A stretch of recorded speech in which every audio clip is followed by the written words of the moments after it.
Good morning. Make sure that microphone's on. Good morning. Welcome to Hobby Evolution, where we at episode 539, I think. I wrote it down. I didn't write it down. I typed it out. Um, I didn't I'm a little late this morning because I didn't I didn't really have a topic that I wanted to touch on this morning.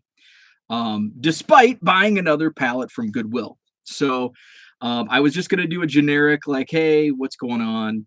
Hobby Evolution. No new thumbnail. Just use the generic Hobby Evolution thumbnail. And then I got to thinking, which actually, to tell you the truth, most of my topics, if they're not like listener suggested via Twitter or here in the chat,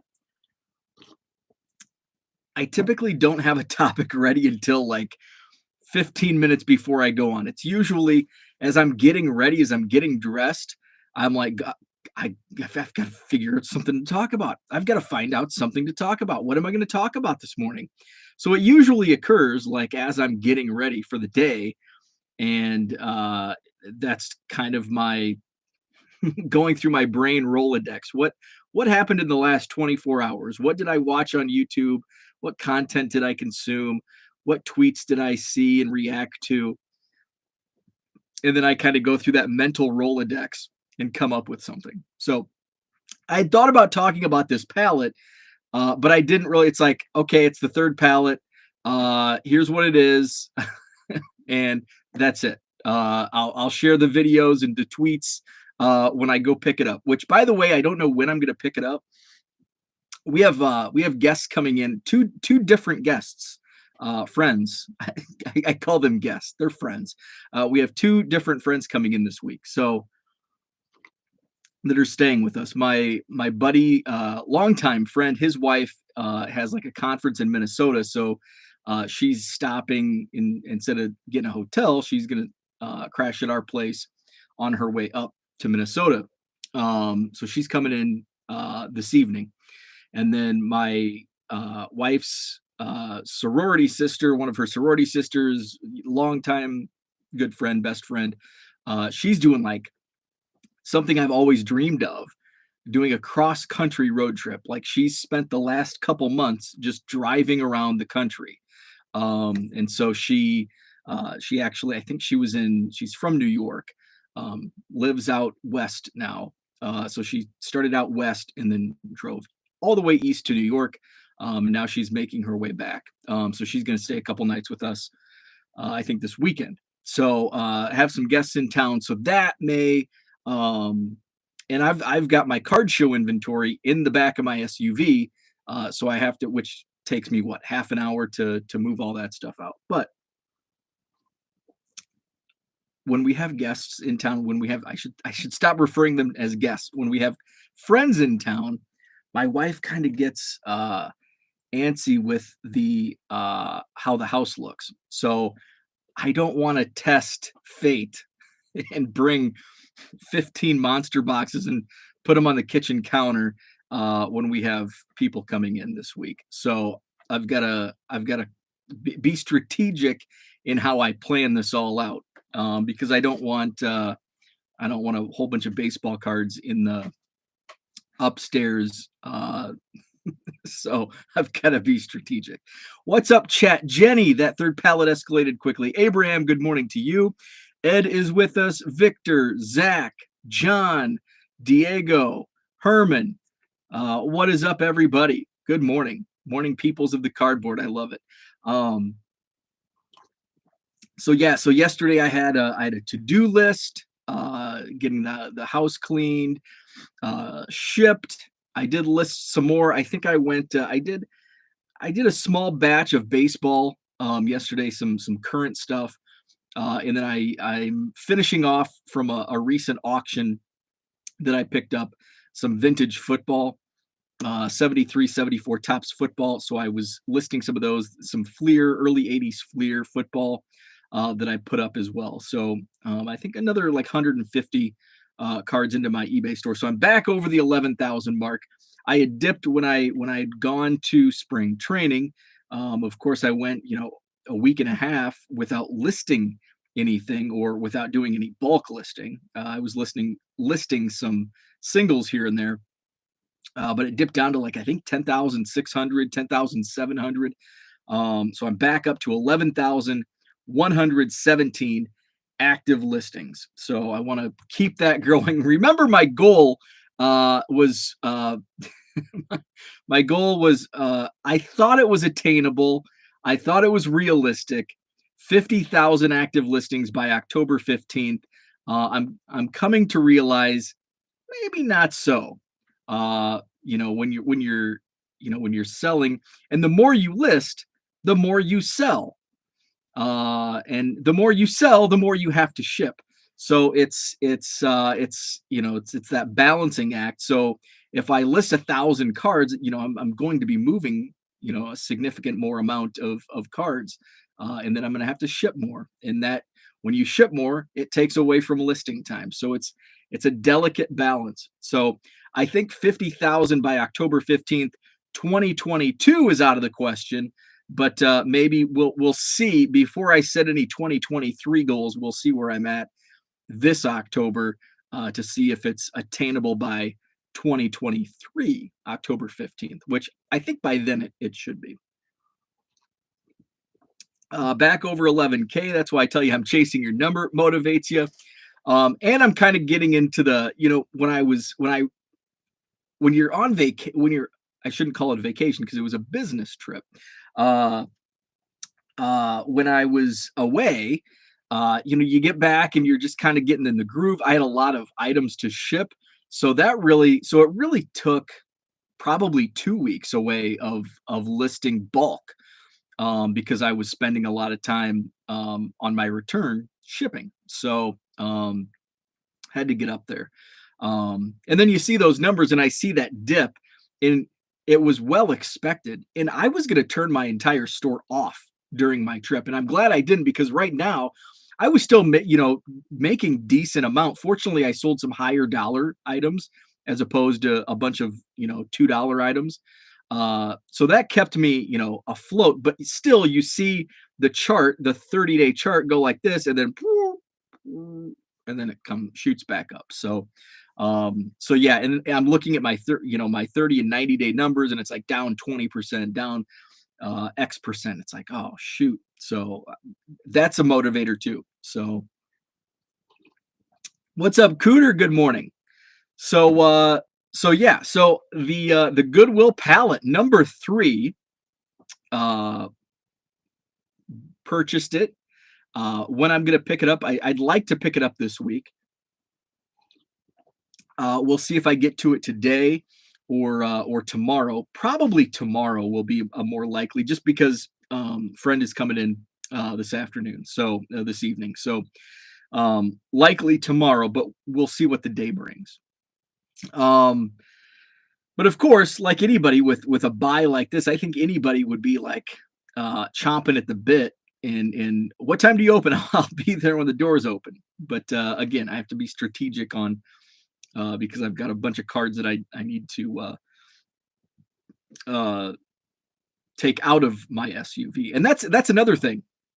I'm on Arizona cruising around in a nice car, and it's like, man, because I haven't owned a car, like a car. Actually, I did. I owned a car for about 2 years in my late 20s. But outside of that, from the age of, when did I get my first SUV? I bought a Ford Explorer, my first full-time radio job in 2003. So from 2003 to 2022, I have only owned a car for 2 years out of basically 2 years out of 20. I've owned a car and not an SUV. And sometimes I miss driving, a nice little car. But it's like, how many cars, I couldn't put a lot of baseball cards in this car. But I can in an SUV. There's a lot more utility in a sports utility vehicle. So I will continue driving and owning an SUV. Herman says Bo's house is going to have a revolving door this month. Yeah, yeah, I have a lot of friends coming in this month. Friends coming in this week. Herman's coming down in a couple weeks for the Madison card show. It's gonna be fun. Who wants to come over next week? It's a bed and breakfast. Waiting for the hobby to go to sleep again, then the spark will come to sell again. There you go. There you go. So I wanted to talk about this third pallet that I purchased. Um, what I love about these Goodwill pallets, they sell by weight. So they sell for about 90 cents a pound. And so this one I think was 493 pounds. So this was about the same weight, almost the exact same weight that my first one was, my first pallet. Um, so my total price $440 for this most recent pallet. The last pallet I bought was a little heavier. It was almost 550 pounds. And then it cost like $50 more. So picked this, purchased it.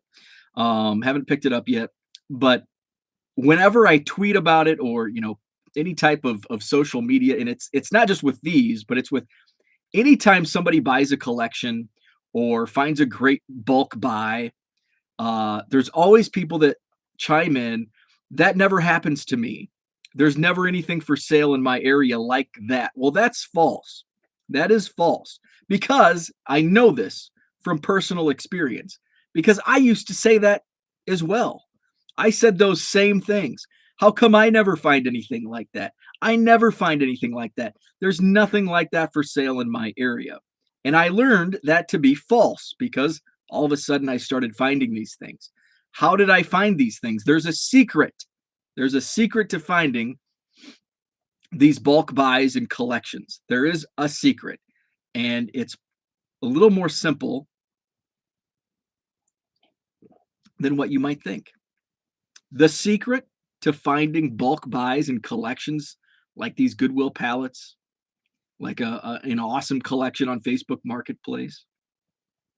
Always be looking. ABL. Sorry, Glengarry Glen Ross. Always be closing. Always be looking. Always be looking. I used to make fun of my friend Kyle because he would, and he's a hustler when it comes to specifically Minnesota Vikings game used, basically jerseys, but he's into game used stuff. But he's big time into Vikings jerseys. And I used to give him crap when we worked in the same office because he would have his eBay searches set up and he would constantly check eBay.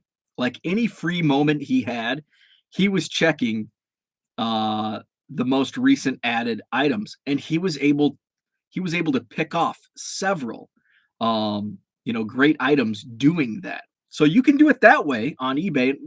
Some people say, well, I don't have time. Well, if you don't have time, you're not going to find the things because you have to find time. This is going to sound crude, and it is. If you're sitting on the toilet, you have time.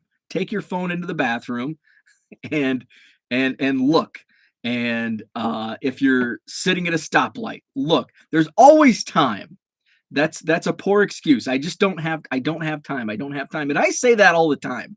I say I don't have time all the time, and I do. I just choose what I do with my time. And sometimes that's a poor choice. But it is what it is. We're all, we all have our faults. So that's the secret. It's super easy. Just keep looking. Always be looking. And I know that's simple, but it worked for me. How do you think I find these? And then you have to also know where to look. And I can teach you to fish, but I won't fish for you. Is that how the saying goes? I don't know.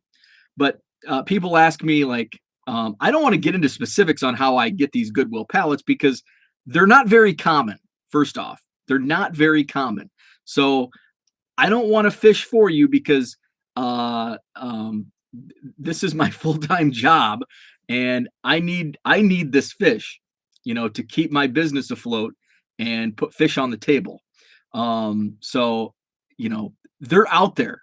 I'm not going to tell you exactly where you can find these. but they are out there. I will say, look at the Goodwill auction site because sometimes they're up there. But again, they might be in Phoenix, Arizona, and they're not in your area. So not everything is going to be in your area. So when I say there's always stuff in your area, it may not specifically be a pallet of cards from Goodwill. But generally speaking, within a drive, now if you don't have a car, if you can't drive, okay, that's a little different.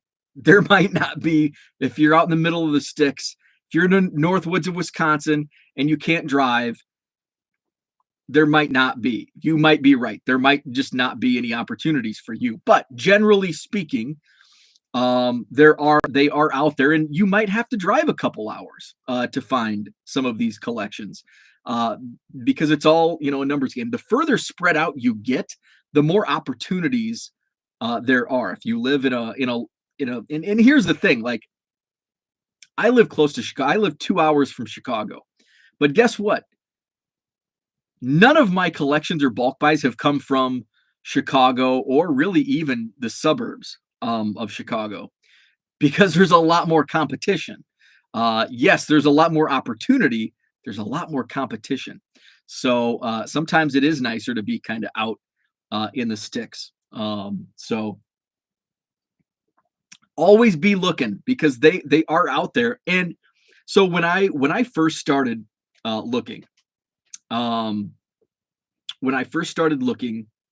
what, we'll call it 5 years ago, 6 years ago. I think my first true bulk buy that I found was 2014 when I first moved here. And it was on Craigslist. I have noticed, and again, I'm not always looking on Craigslist. I don't always check Craigslist anymore because a lot of stuff has moved to Facebook Marketplace. There's a lot of junk. Like I do, and I understand why you give up looking because you go to Facebook Marketplace and it's fortunately it's not as much retail wax as it was, the last 18 months, but there's a lot of mystery boxes and there's a picture of what looks like what's behind me. Boxes and boxes, which is what I love, bulk. And then you click on it and it's like 100 cards for $20, mystery lot. And it's like, Jesus, again. And they get me every time. They get me every freaking time because I'm sucked in by that picture, which, hey, it's good marketing by them. And then I forget and I click on it again the next day. But they are out there. My first bulk buy was 2014. And then once you have one under your belt and you're successful, and this is what a sales manager told me when I first got into sales, it's like it's a grind, and you're especially when you're starting out in sales and you're doing a lot of cold calls, and you're going to be told no 9 times out of 10, and usually that 10th time is going to be a maybe. It's not going to be a yes. So it's more like 98 times out of 100 you're going to be told no. 1 maybe and 1 yes. But once you get that yes, after 99 calls of being told no, but you get that 1 yes, that 100th call is a yes, that's going to fuel your next 100 calls. And in your next 100 calls, you're going to only get 1 yes. But the more persistent you are in your third 100 calls, you might get 2 yeses. And so now you're even more motivated. And then your fourth 100, once you get into 400 calls, you're going to get 3 yeses. And all of a sudden it starts clicking.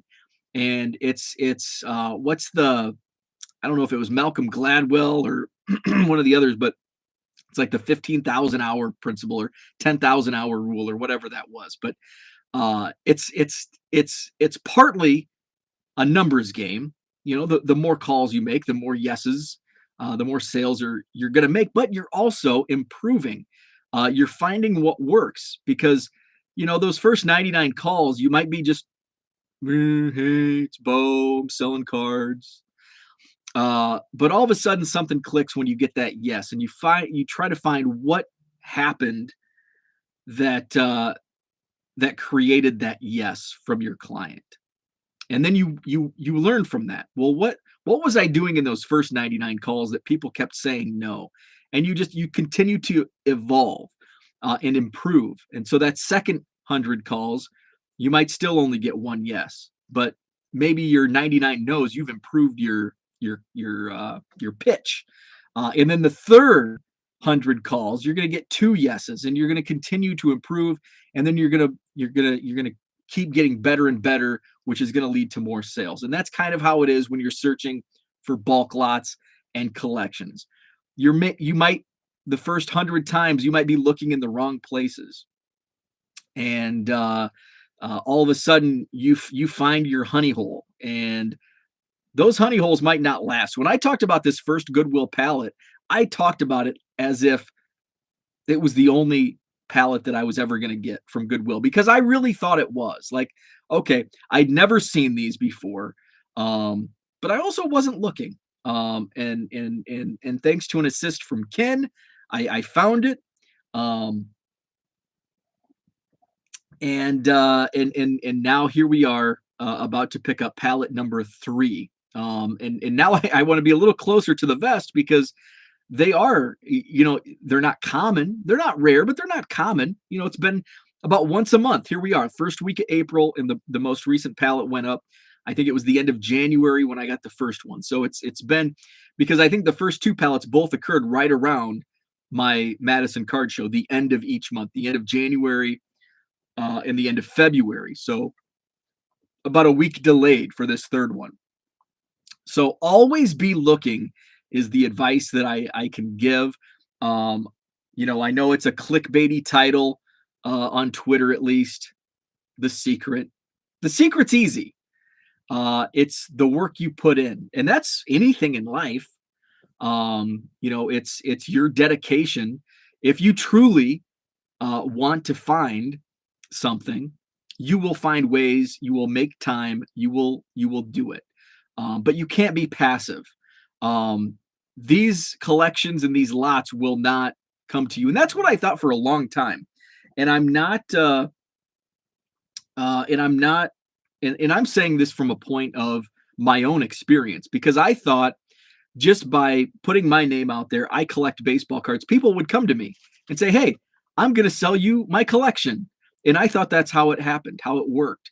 But that was a long time ago. And then I got into sales, and it's like, no, you've got to be aggressive, and you've got to always be closing, and you've got to always be looking, and you got to put the work in. And if you put the work in, you'll reap the rewards. So it is a secret, but it's not a secret.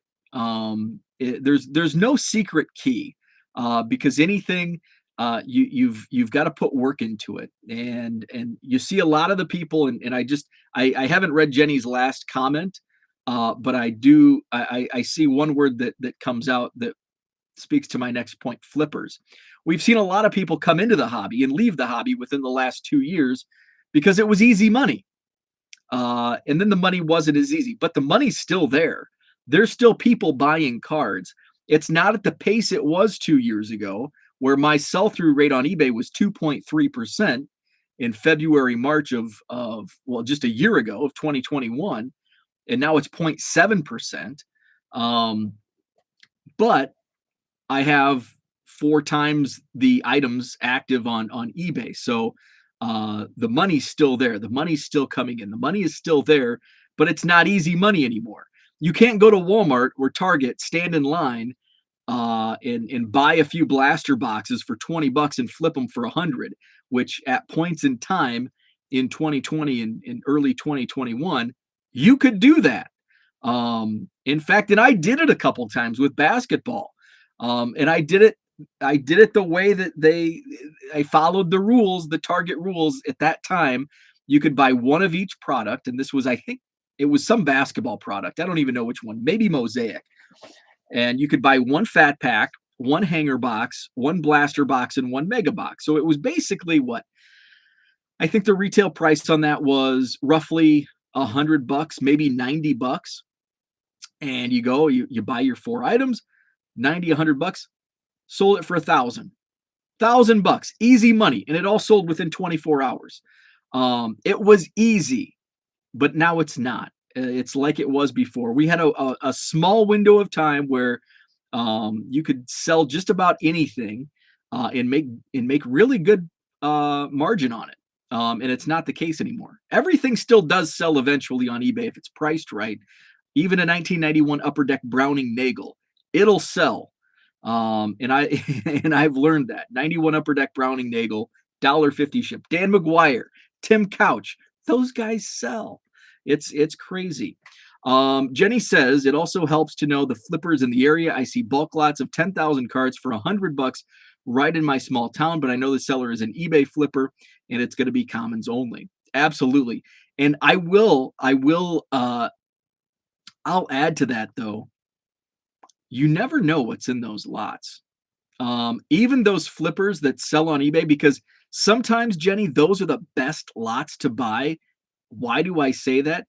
Because those rippers and flippers of retail product, they're only looking for a couple things. They're looking for the main superstars, they're looking for autographs, and they're looking for relics. And they overlook short prints. They overlook image variations. They overlook the $1 and $2 cards in many cases. And the most recent Goodwill pallet that I bought had a lot of that. Where you could tell, like I'm going through and it's all like 2020 and 2021, basically retail product singles. And there was a soccer card in image variation rookie that's 50 to $100. But it wasn't shiny, it wasn't a refractor, it wasn't an autograph, it wasn't a relic. It was an image variation. And it was just passed over because it wasn't the hit. So a lot of the flippers, the rippers and flippers, overlook those things. Hell, even in card shops, I found $100 Chris Bryant super short print out of Heritage at a local card at the Freeport card shop just last summer for 50 cents. There was a Mike Trout short print, $25 card in the 50-cent box. So even the card shops, so don't overlook those things. And I would say if it's modern stuff on a bulk lot, 10,000 bulk lot modern cards for $100, I would probably take that gamble. And I think that would pay off just because if you're setting up at shows, do quarter boxes, if you're doing the $1, $2 cards on eBay, it could be well worth it. DR says sold an 88 Topps Bo Jackson overnight for a couple bucks. I think we were talking about that card yesterday, possibly. That's definitely something. Bo Jackson sells quite a bit. We talked yesterday. So yesterday, and I wanted to do like a daily top 10 of random cards that have sold, and I'm gonna say it, I just don't have time. I do have time. I just don't want to make time to do this. Sold. So let's see not the last 10, but another thing that I want to do. There's a lot of things on my want to do list that I just am not making time for. One of them is I want to get a snapshot of feedback ratings out of the last, say, 100 buyers, because I'm seeing more and more. Like we say, there's less and less people buying cards and in the hobby, but I'm seeing more and more under 100 eBay feedback purchasing my items. So here's a good one. Sold overnight, 1992 Topps Brian Taylor rookie card, $1.50 shipped. What else has sold in the last 24 hours? Some 70s commons. 86 Topps George Brett, $1.50. 2020 Topps Turkey Red Jake Fraley rookie card. Let's see. Just find one more before I move on. 1986 Big League Chew Baseball Legends Jimmy Fox, sold for $1.50. So there's another comment that I wanna tackle because I did have this on my list.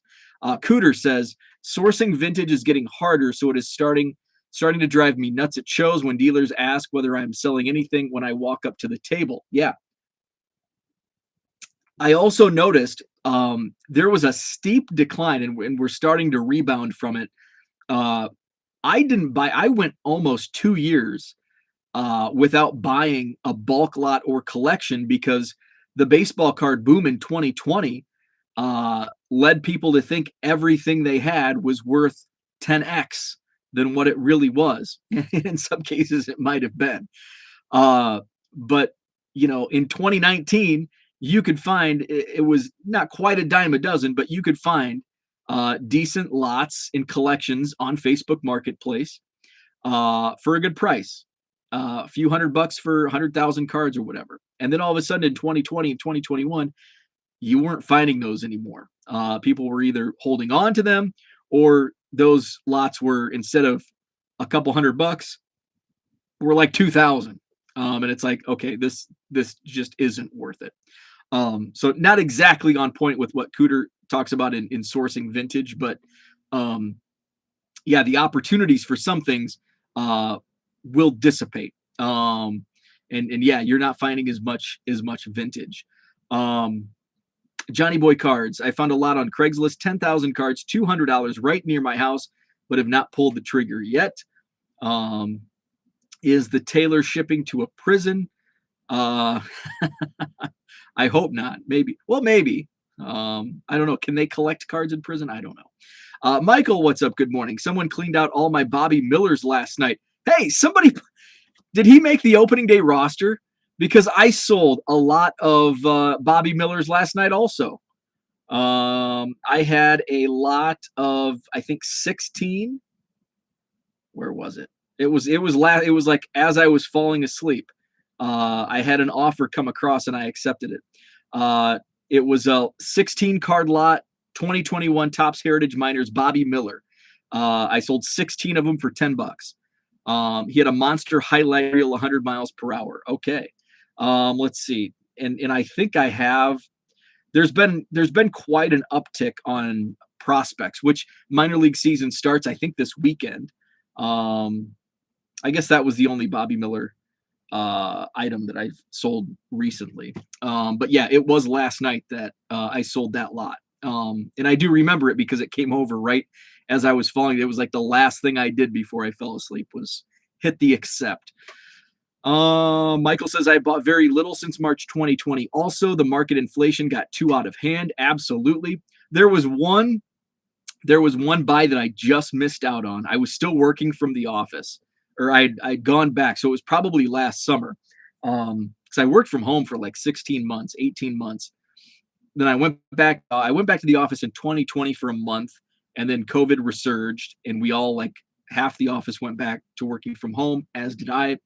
So it was probably shortly after I returned to the office last year, like June or July of last summer. And Facebook Marketplace, I don't know if I was like on a break, but I had seen something come up. Actually, no. What happened was it was the night before, and I'm actually still wearing my old office shirt today. So it was the night before. I was on Facebook. I was always looking. Always be looking. I was looking on Facebook Marketplace, and it was several cases of junk wax. Like, and I'm talking 86 tops case, 87 tops case, 89 tops case, 90 tops case. And at the time, these, like a 90 wax box was selling for $50. And I think they're still selling. I looked semi recently, and they're still like in the $35, $40 range. So I'm just doing the math, and it was like an insanely low price. And I'm like, this can't be legit. So I reached out, and the person that responded was like, it's my dad's collection. And I'm selling it for him. You'll have to talk to him, call in the morning. And I'm like, son of a bee. So, I think they said, like, call it like 9. So 9 a.m. I'm sitting at my desk, didn't have anything urgent. I step out of the office, give a phone call. Yep. He's on the other line right now. So I'm on hold. Whoever was on the other line beat me by about 30 seconds, got that. And it was like $600-$700 for like 10 cases of junk wax era. I mean, you could make your money back on one of those at the time on one of those cases. Cause I think the 90 tops alone was selling for like $50. And I think there was an 86 tops case. I know there was an 87 tops case. I know there was 89 and 90, but it was like a kick in the middle section. And it was, I can't remember how many, I like deleted the whole thing because I was so upset that I missed out by 30 seconds. Um, but hey, sometimes that's how it goes.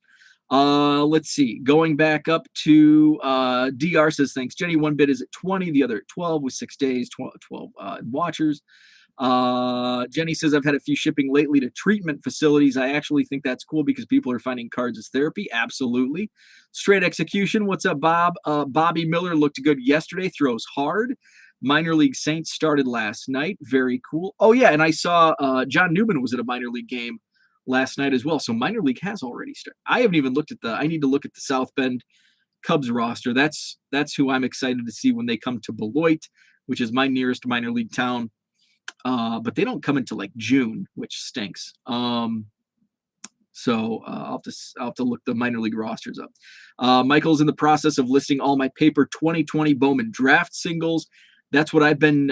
Sunday, I spent some time going through a lot of my bulk lots, pulling a lot of 2020 and 2021 Bowman, pulling those aside. And I'm trying to find my 2019 Bowman boxes as well, because those guys are a little closer to the big leagues. But that's always fun, especially when a guy breaks out, going through your old Bowman boxes, and it's like, hey, all of a sudden Julio Rodriguez a couple of years ago, Julio Rodriguez first chromes, $25 at that time. I'm sure they're even more now as he's set to make his debut. Hoping to get to a minor league game with my son Saturday night. I was in a chat talking about, I was in my fantasy baseball Discord chat. One of the guys is going to opening day in St. Louis, and I'm like, as a Cubs fan, I like opening day has I have no interest in opening day. The only reason, like this year, I have some interest because my buddy Ethan made the opening day roster, and it would be cool if he gets in the game. But it's going to be 45 degrees tomorrow. And I hate cold weather. And it's like, well, why in the hell do you live in Wisconsin? And I moved north. I grew up, 3 hours south of here, and I moved north. That was not in my plans in my younger days. But I hate cold weather. I hate standing. Like when it was 65 in Arizona, it's like, I didn't come out here for this. So I have zero interest in going to a game at Wrigley Field before Memorial Day. I've been to Wrigley Field one time before Memorial Day, and the only reason was because it was for a TV show. It was for it was on Fox. It was called 100,000 Cameras. And so they had reached out, production crew had reached out. They wanted to follow me, which that didn't happen, but I did get a lot of camera time because I submitted a lot of video of going in, and that was like the first weekend in May. That would have been 2019, I think, 18 or 19. So that's the only time I've been to Wrigley before Memorial Day because it's just too damn cold in Chicago in April and May, and sometimes in June. It's just too damn cold. Jenny says, I was an idiot and bought Saints opening day tickets for the coming Tuesday. It's snowing, 33 degrees and windy. I just want to take a minute to say thanks so much, Bo, for doing the show, and has helped so much have a sense of community consistency and confidence building. Thank you so much for those words. I appreciate that. It's been awesome. I started this just for my own. I just wanted to talk because it was COVID, and most of my business was done via email. And so for several months to a year, like the only human interaction I had was with my wife and my dog. And I just wanted to talk, probably stemming from my broadcast days. I just wanted to talk, and it gave me an outlet to spend 30 minutes just talking out loud. And it's turned into 500 and going on 550 shows. And yeah, we have an awesome community. A few coming up to the Madison Card Show on April 30th, which is going to be so much fun. Saturday, April 30th. Actually, as I was talking, I had another person reach out. I've actually got to go through my regulars list to make sure I have everybody that's a regular confirmed and good to go for this month's show, and make sure, because I think I have about 20 open tables. I think I have, when I counted last, I had 100 confirmed tables, but I still have to go through my regular list and confirm with a few. So 120, it's going to be a sellout. But yes, there are still a few tables available. Saturday, April 30th, 120. That'll be the biggest show to date. 2 rooms, 2 floors of baseball cards. I've got some exciting first-time dealers coming, and I've got exciting longtime dealers that have amazing deals. So it's going to be a great time. Saturday, April 30th, Madison, Wisconsin, Sheraton Hotel, John Nolan Drive. It's free admission, 120 vendor tables, and a whole lot of fun. Save them opening day ticks. First appearance of players like Sia Suzuki or Bobby Witt Jr. There isn't, and Bob, I actually, and when I say almost, I actually went to the Kansas City Royals website to buy a ticket or two just to have the Bobby Witt Jr. because I've fallen into that ticket craze. But I'm not. But it's a lot like prospecting, especially when it comes to these opening day tickets. So I'm gonna hold off, and I'm not gonna do it. I'm not gonna prospect tickets, but I do enjoy tickets. I've actually collected tickets. I didn't like. If you follow Card Porn on Instagram, I think they're on Twitter as well, and I think on their Instagram post they're like, tickets aren't collectibles. Nobody collects, and it was just completely false and wrong because there's a very large community of ticket collectors, and it wasn't spurred by Darren Rovell or Ken Golden. Tickets have been a collectible for a long time. There are groups. I'm in one. It's a big ticket group. It's called Boogers. And there are some very dedicated ticket collectors in that group. I know there's a guy, and he's actually setting up at my show in April for the first time. And he has, and I'm not going to share what it is, but he has a very impressive vintage collection. It's very niche.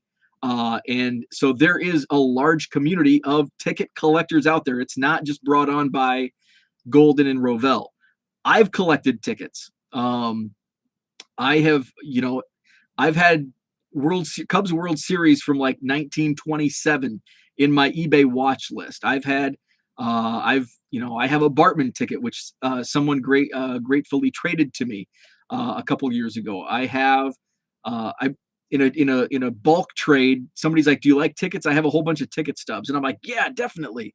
And by getting that, I found, and I talked about this recently, there was a June 6th, 1982 Cubs ticket stub in there. That was my birthday.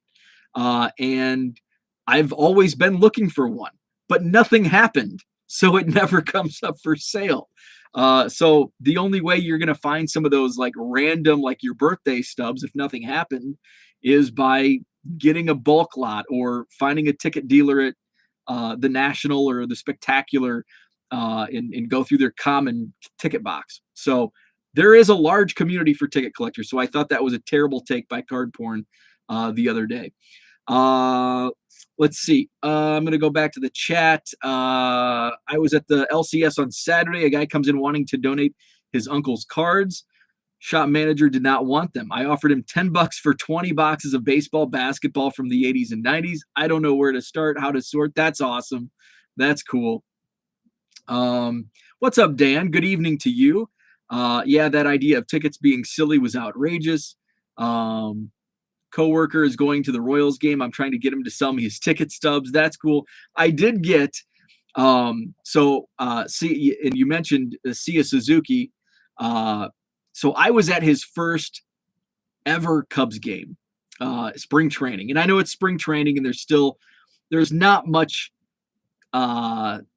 it's still kind of the Wild West of, are spring training tickets going to be something?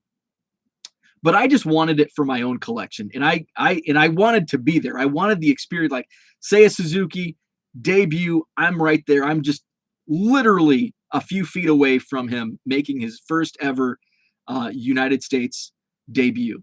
So I have that experience, which you can't take away. But I bought the ticket online and I don't have a stub. The only way you could get hard copies at spring training, which you cannot even get a hard copy at Wrigley, was by going to the box office. And I didn't even think to just go buy a $15 berm ticket, which in hindsight, yes, I should have done, but I didn't even at that time, I didn't know because I know in the Chicago Cubs at Wrigley, you cannot, that's not even an option. A printed ticket is not an option. So I figured it was not an option, but it was. So I don't have that ticket.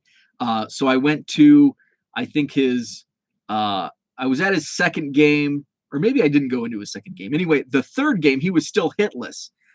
So I went into the third game, and I think that was my last day, Tuesday. And so I'm like, well, I'm going to buy a hard copy ticket so I have it, and it's his first hit. And I went to the box office, and I'm like, I confirmed, made sure I'm getting a hard copy, and the lady's like, why does it matter? She almost looked like suspiciously asked me, why does it matter?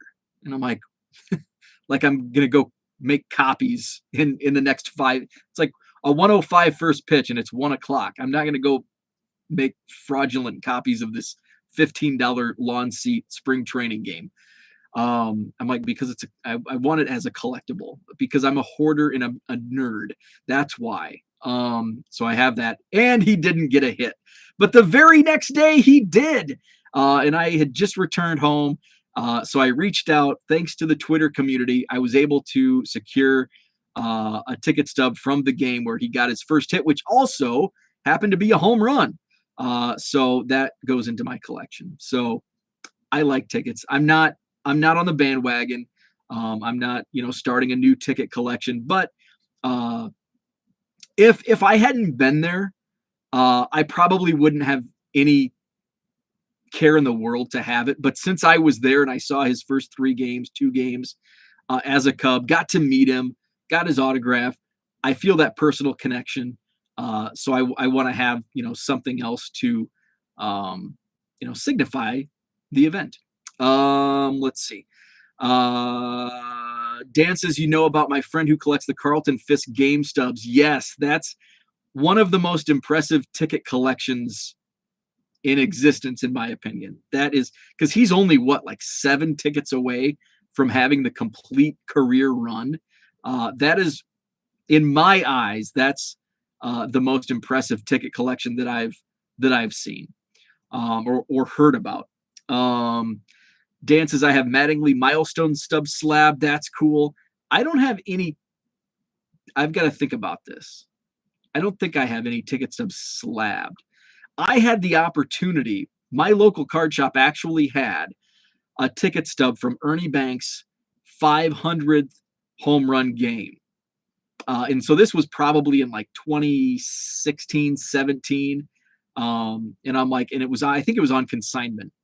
And the asking price was like $1,000. And, that was like outrageous to me, because at that point in time, I don't know if I had spent more than $150 on a single card. I have since then, but at that point, it's like, and it's just a ticket stub. Yeah, it's super cool, but there were only like 8,000 in attendance. I mean, it was a low attended game. Like now, can you imagine now a player like Ernie Banks approaching a milestone like that, especially at Wrigley Field? I mean, 44,000, 42,000, whatever a sellout is at Wrigley now. And I think Wrigley back in 1971 was 30,000, 35,000, 32. It was in the low 30s, I think, max capacity. But only like 25% of the stands were filled for an Ernie Banks milestone game. Just insane. And it might have been less than 8,000. I'll have to go look Baseball Reference, see what the attendance was for that game. But yeah, and Dan says $1,000 seems cheap now. Yeah, I don't even know if you can even find one. They're going to be, because again, attendance was so low. There's only a few thousand out there, and who in 1971. So not only that, but 8,000 tickets. Say the attendance was 8,000. How many people actually kept them, as opposed to just how many people now, if there were ticket stubs, how many people just throw them away, leave them at the stadium, or throw them away when they get home, or they throw them in. Like, a lot of my ticket stubs are just in my basement in a box because, again, I'm a hoarder and I just keep everything and I just toss them in a box. And how many of those are probably, that may never be found? So you take that 8,000. How many of the 8,000 were left at the stadium? How many people threw them away at the stadium or at home? And then how many of them just got tossed into a box that will never be found or might have been pitched later on when that person passed away? Just amazing to think about how many are in circulation. So yeah, $1,000. Like right now, if somebody offered me $1,000 for a ticket stub of Ernie Banks' 500th home run, I'm all about it. I'm all in. But I don't think that opportunity is going to happen. Dan says, I think he needed about 50 Fisk tickets. So even 50 out of how many career games did Carlton Fisk play? I mean, God, he played for how many years? His rookie card was in 72. So he probably played a handful of games in 71. When did he retire? Like, I know he had a 91 Topps card. So say it was a 20-year career. Probably over 2,000 games. And he was an Iron Man. It's not like he was only playing 100 games a season. He was playing a ton of games. So 25,000 games maybe. That's super impressive. That's basically he has 99% of the run. That's super impressive. Let's see. Everything is collectible. Imagine shoes being collectible. Some do that. I just wear mine and throw them when I buy new ones. Definitely. You have a ticket of his very last day of being hitless in the U.S. There you go. I like that spin. This was the very last hitless game in the United States for Sia Suzuki. You talk about the sales rate of like 1% on eBay. What is the sales conversion rate? Because mine's at 6.4%. I'm not exactly sure what that number means because, yeah, I do that. So the sell-through rate is basically the percent of your inventory that sells on a daily basis. I'm not sure what the sales conversion rate is different than sell-through rate. 24.99 games played. So that's super impressive. So yeah, sales conversion rate. Let's see. We're at 52 minutes. Go look through because that's my sales conversion rate is somewhere in that same number that you mentioned, but it's not the same as the sell-through rate. Let's see. And my sell-through rate's actually lower than the average. The average sell-through rate is about 1%, and mine's been sitting at about 0.7%. Come on. So my sales conversion rate's actually much lower than yours. Mine's 3.8%. Let's see. Let's click on the information button. So the number of sales transactions so it's number of sales divided by listing page views. So it's basically like a page view. So I don't know. I guess that's so that's just basically, so how many people come, look at an item, and then buy the item. So when people come to your store, they're buying more. When you attract buyers, you're getting them to buy twice as much as mine. My people come, they look at an item, and they're like, Bo, this item sucks or it's priced too high. I'm going to go buy from Jenny. So that's what it is. So people that come to your listing and then decide to buy. I have a Schmidt and a Ruben Amaro auto on a stub. Very cool. So there we go. That's what I had for today. Thanks for tuning in. Today is, what day is today? Wednesday. Today's Wednesday. Happy hump day. It's shoot. It's Wednesday. I've got to take the trash and recycles out. So I've got to run.